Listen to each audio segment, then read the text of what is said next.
Hey, welcome into a Clippers Talk Live. Sorry we're late, chat, and the Adams family in here. I'm Adam Osland. It's good to be with you guys. There were some technical difficulties that we had to sort through, and I can't say enough about our guest and his patience. And, I had this nice intro where I was going to talk about the singer of Cannibal Corpse, and if he gargled glass to get his voice the way it is, this guy must have gargled cotton candy or something to have the sweetest voice in the world. It's your voice of the Clippers, Brian Sieman, joining us here on our Clippers Talk Live in this generic background because we had to do a full reset to get this to work for you. Brian, thanks so much for doing this. Oh, it's always a thrill, and it's a good time to be a Clipper, no? It is a good time. Clippers are 16-12. They get the big 23-point victory last night in Dallas. Is Brian Sieman is the first comment, appropriately so, as Brian Sieman knows the game here, knows the inside jokes here on Clippers Talk. Last night they win by 23 in game one of a two-game mini series in Dallas. They'll run it back tomorrow. Of course, no Luka, no Kyrie. But Brian, I want to start with this. What was the difference in the second half that you noticed for them to open the ball game up the way they did?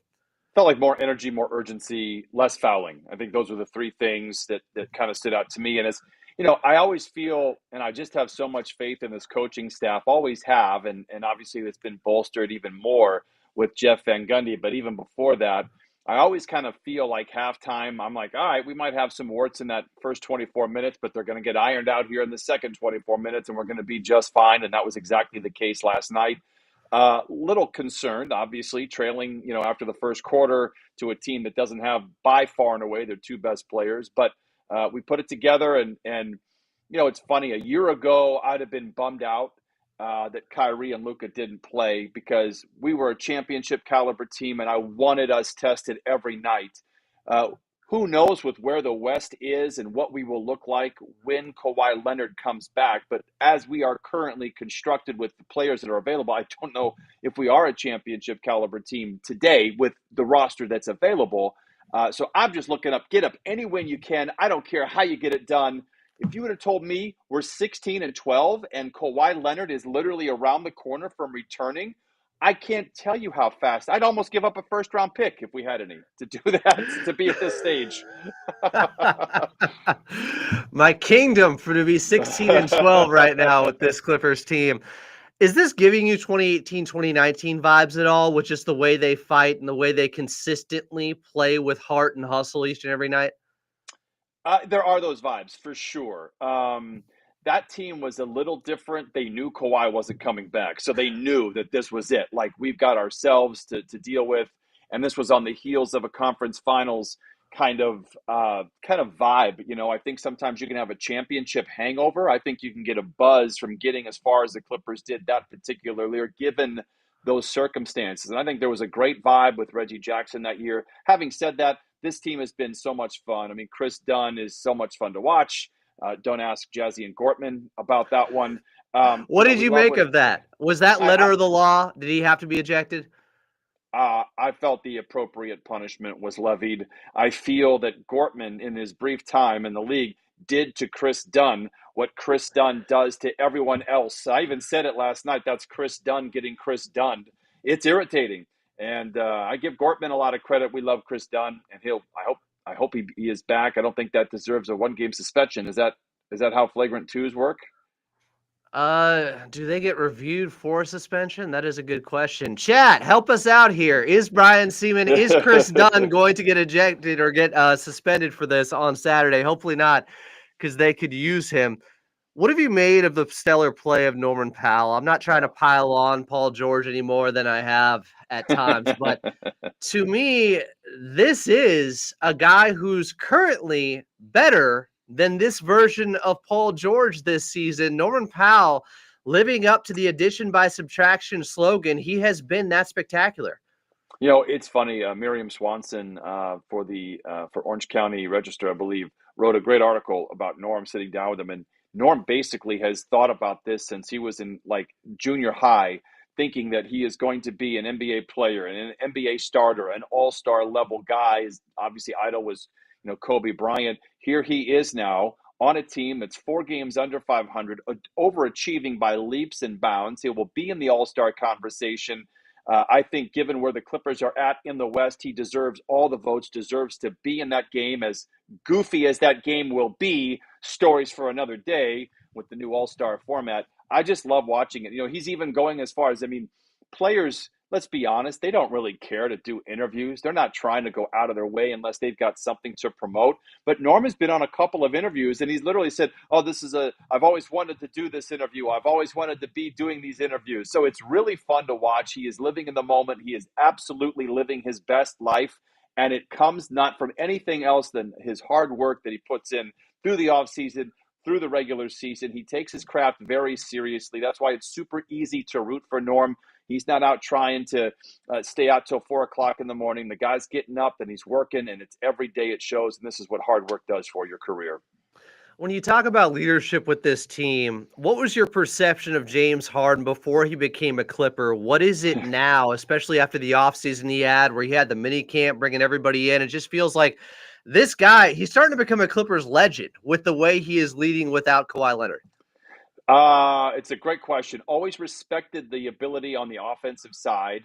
I thought that if you had a talented player with a usage rate in the 40s, which is what he had in the 18-19 season, highest ever in league history, I felt like a talented player could put up big numbers like that, but it was still fun to watch to an extent. I thought I got a better opinion of him in Brooklyn when he took a huge step back, did the same thing in Philadelphia.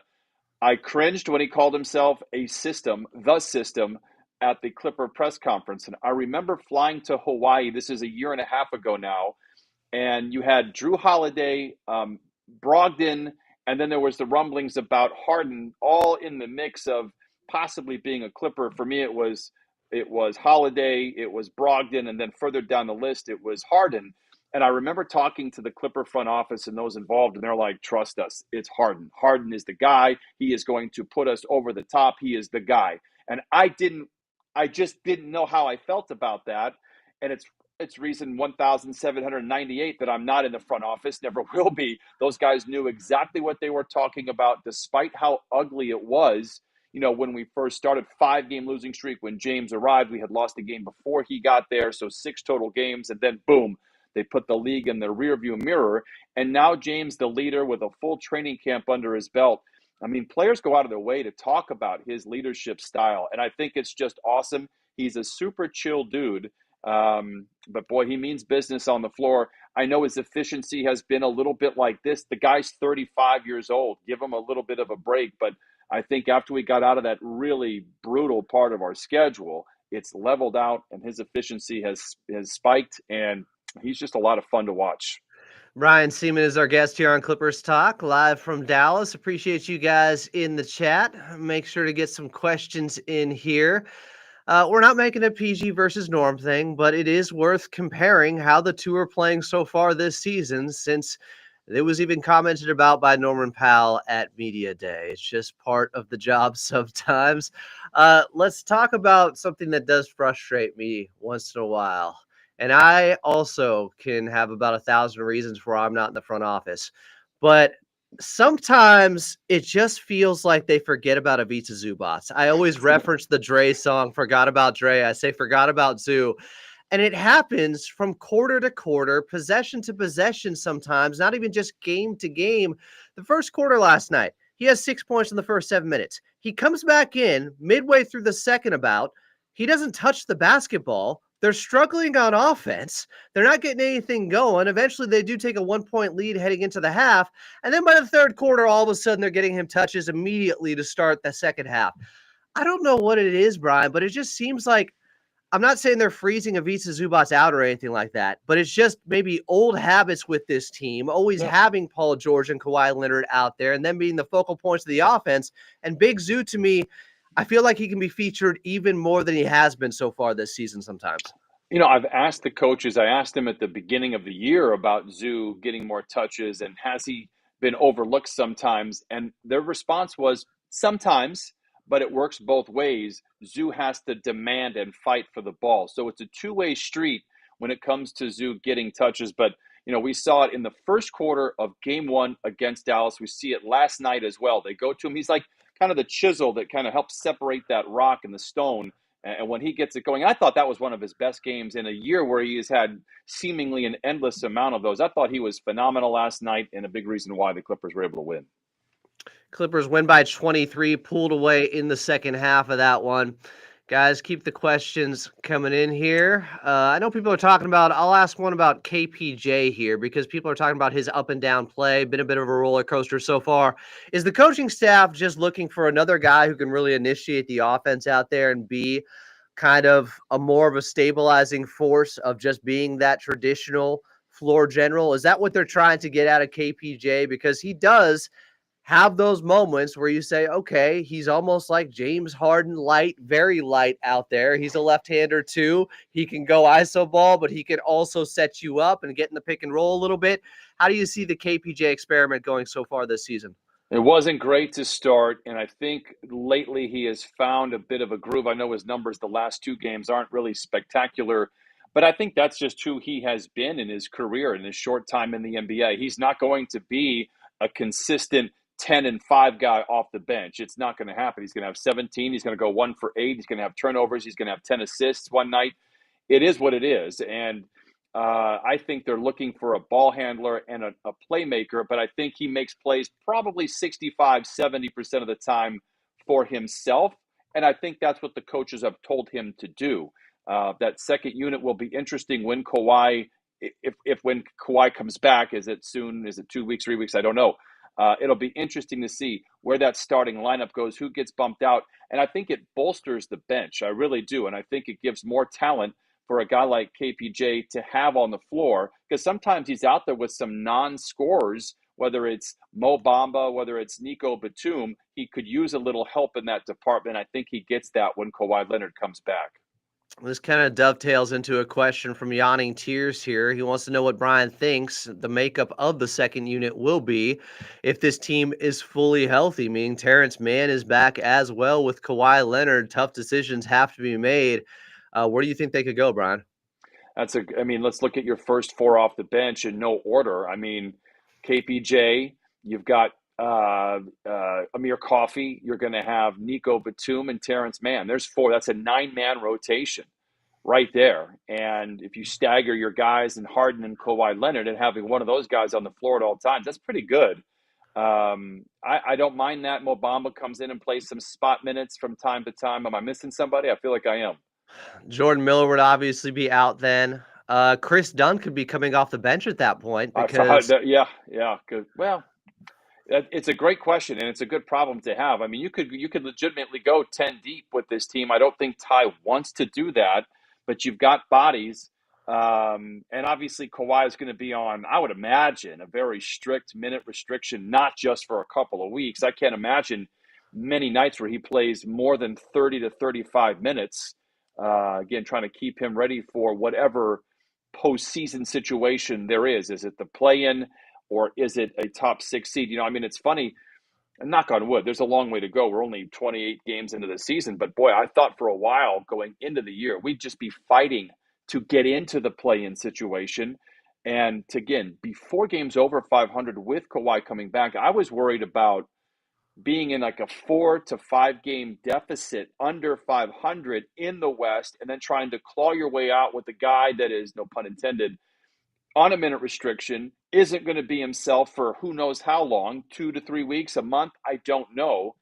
But boy, the Clippers are in a good spot right now, and they're going to have a pretty deep team, which is what I think the front office wanted by design.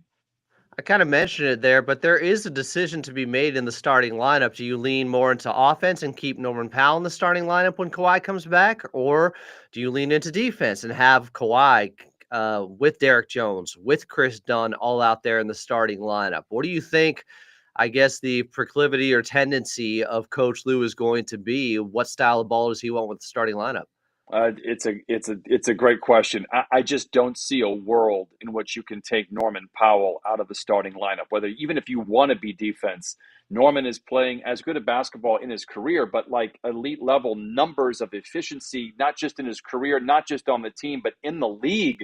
I think we showed a graphic last night. The only other two players that are in that category, you may have heard of them, Kyrie Irving and some guy out of Serbia named Nikola Jokic. So you can't take Norm out of the starting lineup. Even if you want to lean defense, Norm has to be in that starting five. I'd be disappointed if he was. I would not question what Ty and the coaching staff think, but I just don't see it. I think Kawhi comes in, perhaps Derek Jones comes out, and think about that. I mean, think about Derek Jones now coming off the bench. I mean, it's just you got a lot of things that you can do with this team on both sides of the ball, and we've seen, Tyronn Lue have the ability with those numbers to really excel in coming up with different situations. Now, the thing that I'm concerned about is, let's go back 2 years when Kawhi Leonard came back from injury, and it just messed everybody up. And I remember doing the post-mortem a year later and asking Nico Batum right before he was traded, hey, what happened last year? What was the deal? He said, when Kawhi was in, we all had one role. When Kawhi was out,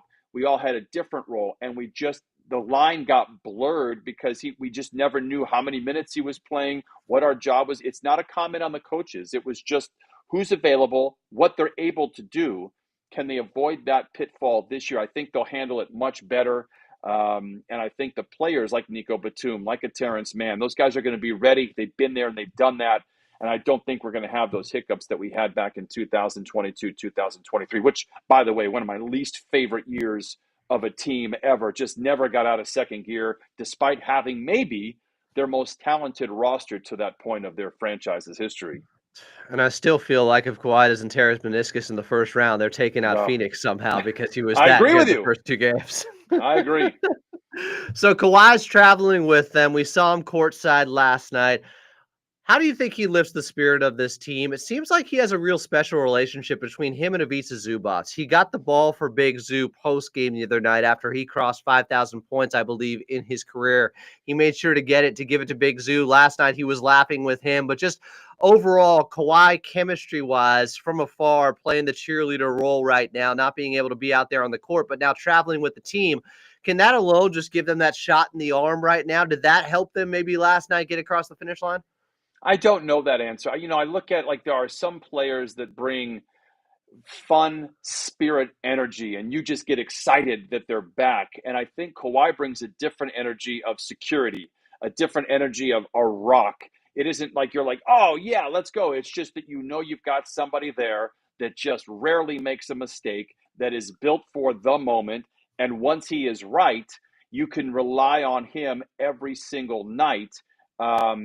I think it's more security than anything else. You'd have to talk to the players. That's just my view of Kawhi and what he brings to this team. And I guess that's how I feel about him. I don't know what the players, I just feel that there's a rock coming versus, I don't know, like if a Reggie Jackson were to come out of a lineup and then come back in after an extended stay, you just enjoy watching Reggie play. He brings a great vibe. The vibes are totally on the opposite. There's a Venn diagram of Kawhi Leonard and Reggie Jackson, and it doesn't intersect. It's just literally two perfect zeros. I don't know why I chose Reggie for that example, but the vibes are different, but they bring a lot of the same things in terms of the ability to make plays, and Kawhi is obviously just a guy that just never makes mistakes.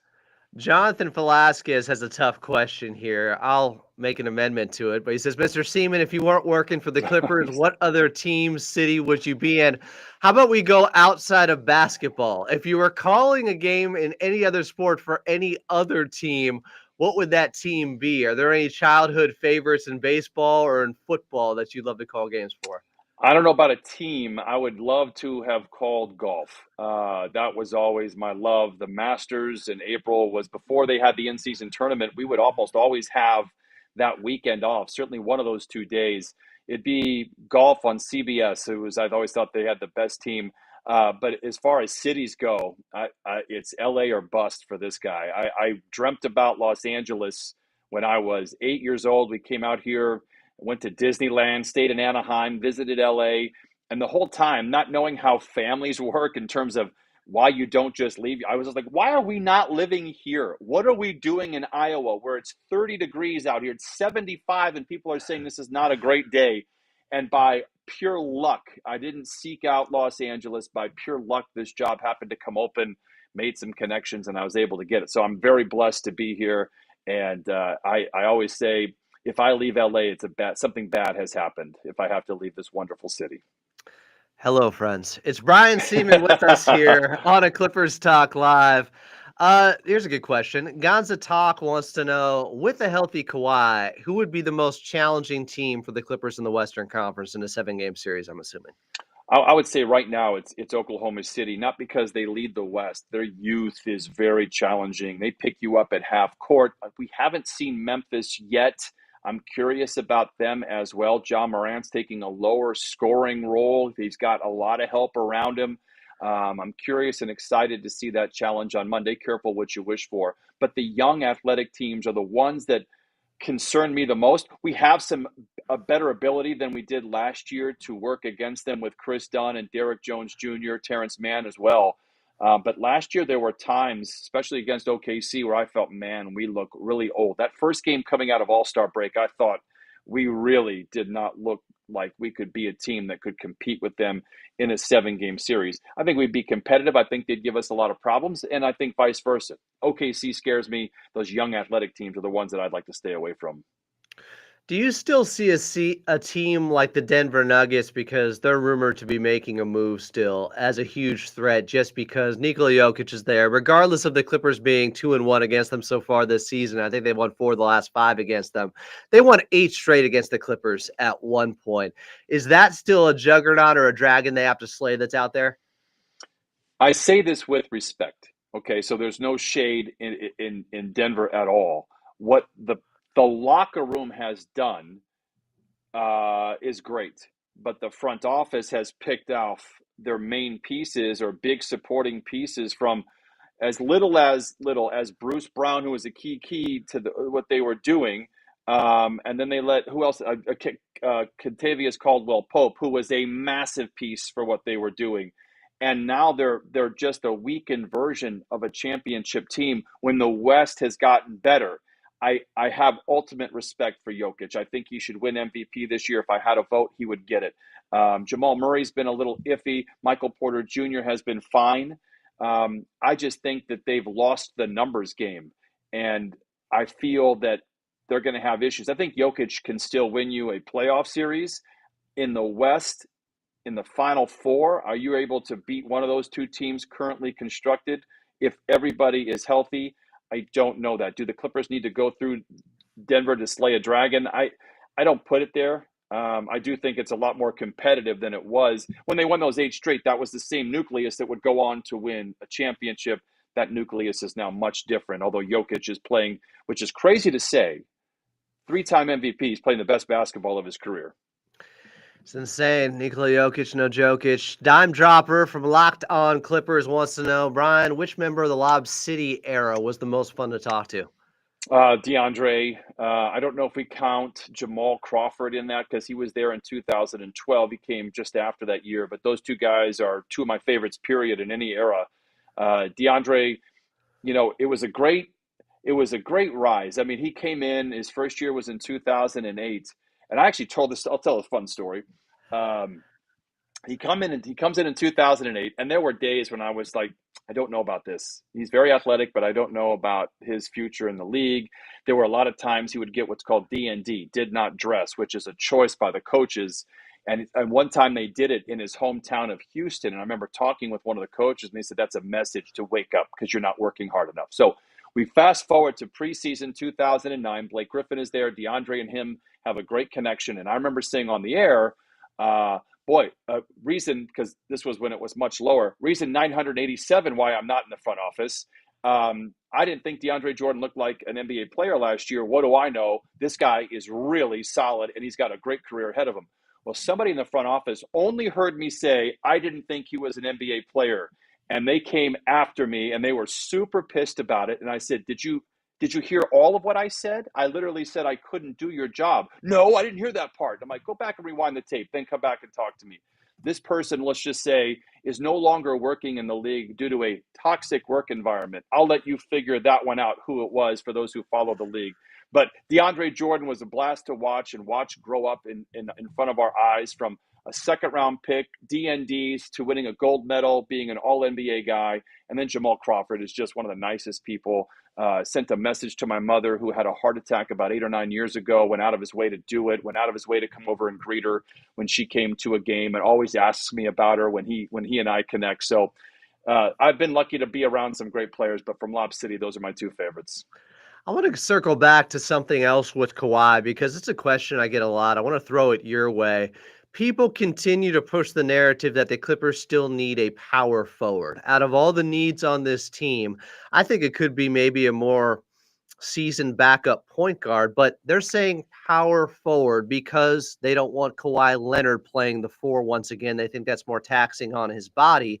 I don't know if it is or it isn't, just because, I mean, he tore his ACL playing the three, he tore his meniscus playing the three. Last season, he played 68 games while playing the four before the knee started to swell up. Do you feel that is a missing piece on this team of four? No, I'm with you. I mean, I in this day and age of positionless basketball, it's not like he's going up against Karl Malone.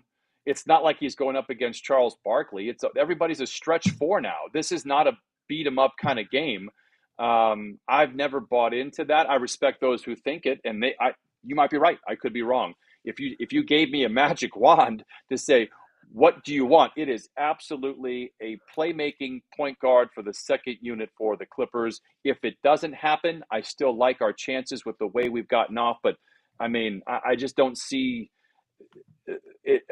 Forwards and guards to me can be so interchangeable. It's a spectrum that's not black and white. It's this very nice gray area as you go in between, especially when you bring in a player that's capable of hitting threes in Mo Bamba. I mean, like, where is he at? I mean, how many centers do you see shooting threes, right? So it's not the bang them up, bruise them up, Knicks, Pistons era of basketball anymore. I just don't think that's the biggest key, but I could be wrong. Have been many times. No, I'm with you. I mean, Lawrence Frank has talked about it when it comes to team building. He says you need a point guard, three wings, and a big. That's how he views things in the modern Yep. NBA. I mean, sometimes you don't even need a big. The Boston Celtics barely even needed Kristaps Porzingis in that series last season to win in the NBA Finals. The game has changed. The game has evolved.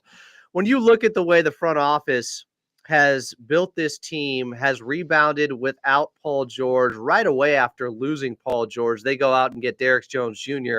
It was funny. I was eavesdropping in on a conversation on X. I forget what they call it when somebody's on the mic and they're hosting and holding court or whatever it is. Stories? No, that's Instagram. Face Snapchat? I know that's Bill Belichickism. But Lakers fans were saying and crediting the Clippers front office for the way they pivoted right away after losing Paul George, knowing that they had a plan of how to build this team. Do you see it as the ultimate success would be to be able to stay competitive while having that cap flexibility? Is that the goal right now with this front office? I think that's a short-term goal. Yes, I think the long-term goal is to stay competitive until you recoup all your draft picks. But I think that to be flexible into what year is this? This will be 25. I think 2027. Excuse me. I think they're looking at that maybe free agent window just based off of Kawhi's contract, James Harden's contract. And I think they want to stay competitive in that way. And they still, because of our market, because of our owner, now because of Intuit Dome, and because of our savviness of our front office, I still believe they can and will build a winner, right? Without having that treasure trove of picks, which I'm not here to debate whether it was a bad move. It wasn't. It was the exact right move. It didn't work out. We moved. So I feel that they are going to find ways to attract free agents, and we have all the things in our backyard that every player desires from the LA. I mentioned it earlier. This is where I wanted to live forever, into a dome. When players come in, they're wowed by it. It's going to be a game changer for the Clippers. And not only that, this is my prediction: in 5 to 10 years, you will see most arenas built like this, having a wall, having the fans closer together. You feel it. And you and I have been at these games, and the crowd atmosphere is amazing. So the Clippers have everything working for them, with an owner that wants to win, front office that is very savvy, and they'll figure out their ways around this new collective bargaining agreement, which I hate, by the way, but they'll figure it out. So I think their goal is be competitive, period. As we get closer to 2030, when we recoup our picks, we're going to. I think that those picks become more valuable in the sense of you need to use them on you. You need to find value players, rookies that can impact your situation immediately. Not easily done, but they're out there, and our front office will find them. When you're flying to Dallas, when you see the Mavericks on the schedule, what do you think of? Is it recent history of all the playoff series, Kawhi getting 45 in a must-win game, Luka Doncic heroics? What do you think of when the Clippers are taking on Dallas? It's a good question.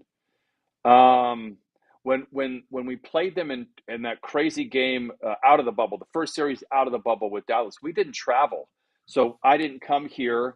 I think the first two games were games 3 and 4. That was when full crowds were allowed in for the first time. We did not get to be a part of that atmosphere. I just think of Luka and just knowing anything is possible. I guess one memory that isn't really a standout. We had played a baseball series with them.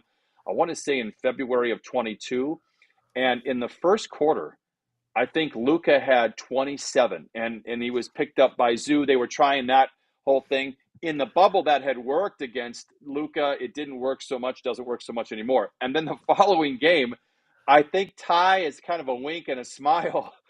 Put Zoo on Luka on the first possession, and you can see Luka look over to the bench, and Ty, clean it up. He says, "That's right." And I think Luka shoots it. I don't remember if he made it or not, but it was just more of a tongue-in-cheek moment. And I feel like we won that second game. We had a chance to win that first game as well. I guess for some reason that's the memory I have, despite all the playoff games. The issue that I had last year was, we got to 6 games, but the 2 wins were both ABC games. We didn't call them. So the only games that we got last year were L's. And I didn't appreciate that. But I do enjoy my time in Dallas. The crowd is really great. They really are loud and boisterous, and it's a great atmosphere here. Any intel on whether or not Luka Doncic or Kyrie will be back for tomorrow's ball game? Well, the joke was we landed, and I remember being on the bus. This is 2 days ago, and they're like, "Oh man, Luka's listed as out," and I'm like, "Stop it! He just crushed the Warriors. What are they? 4 days off? There's no way he's out." And everybody, the consensus was he was going to be out on whatever day. I think we landed Wednesday, and then he'd be questionable on Thursday morning. And sure enough, he was out. I was there early, and I saw Kyrie warming up, and he looked fine. He was like joking around with his the ball boys and the coaching staff of the development team. I didn't have any idea that he was even remotely a question mark. And when we got to the Jason Kidd presser, he said he just comes in. What he does every time he does a presser is he reads a list of who is out, who's questionable, what their situation is, and he goes, Doncic, Irving, Hardy, all out. And I lean over to Carlo Jimenez, our very talented radio guy, and I'm like, oh my God, we might be able to pick up a win. And I said, 1 win was all I wanted on this trip. That's it. Here we go. And it took some doing, but we got it. When Brian Sieman does Dallas, any specific places you go to, any type of barbecue you're looking for, any staples there when you're visiting? You might want to rephrase that question. What do you mean? No, we'll keep it PG-13. I got to be honest. I'm not a huge foodie, but every city tends to have my little kind of comfort food. So I'm a big Payway fan, and there's one right across the street. I found out last year one of my favorite pizza places. It's out of Brooklyn, but it's Grimaldi's Pizza. It's unbelievable. There used to be one in Los Angeles. It closed during the pandemic. So that's where I spend my time here in Dallas. It's nothing exciting. I wish I had some fun tales and some restaurants to recommend, but I just don't. I'm so boring when it comes to my diet, as you very well know. So I appreciate that question, Adam. Thanks. You're building memories now. I remember that time I was in Dallas and we had to troubleshoot for a fucking half hour to try to get on Clippers Talk. That's how gracious Brian has been, guys. You have no idea the effort he put into getting on this show today. Final question here for you, Brian. If there's no setback as Kawhi continues to practice full contact out there, do you expect him to be back on the 27th at Intuit Dome? Again, I want full disclosure here. I wouldn't even speculate if I knew. So I don't know. I never ask. And because I know that the organization values that privacy. So I don't ask trainers. I never ask the front office. So I don't ever want them to think that I'm trying to dig for information. So this is truly just my opinion. Based off all the smoke that we're seeing, he played 5-on-5, full contact, came out of it feeling good. I'm not kidding, although we've made the jokes about it. His hair being in braids is not nothing. It's something. I say the 27th is the day. I don't know anything. That's just a hunch for me. I'll tell you right now, if you haven't been to a game yet, I'd get tickets for this one now. Before it's announced he might be back. You're playing Steph Curry. You're taking on the Warriors. It's going to be a raucous attitude. Kids are going to be all cooped up in the winter. They're going to be wanting to do something. Take your kids, get into the wall, go bananas. And I think you could see Kawhi Leonard play his first game. Again, I don't know, so don't hold me accountable if he's not playing again until the new year. But if I hadn't been to a Clipper game and I wanted to go to a Clipper game, I'm telling you right now, that's the one I would try to get to. Is Brian Sieman a great broadcaster? Yes. Is Brian Sieman a great friend? Yes. He made time today to get this done on his off day in Dallas. Brian, thanks so much working through those issues. I really No issue. appreciate It it. happens all the time. No problem at all. Well, have a great call tomorrow night. We'll be listening. Appreciate you. Clipper Nation, show Brian Sieman some love here in the chat. As we leave you, this has been another Clippers Talk Live.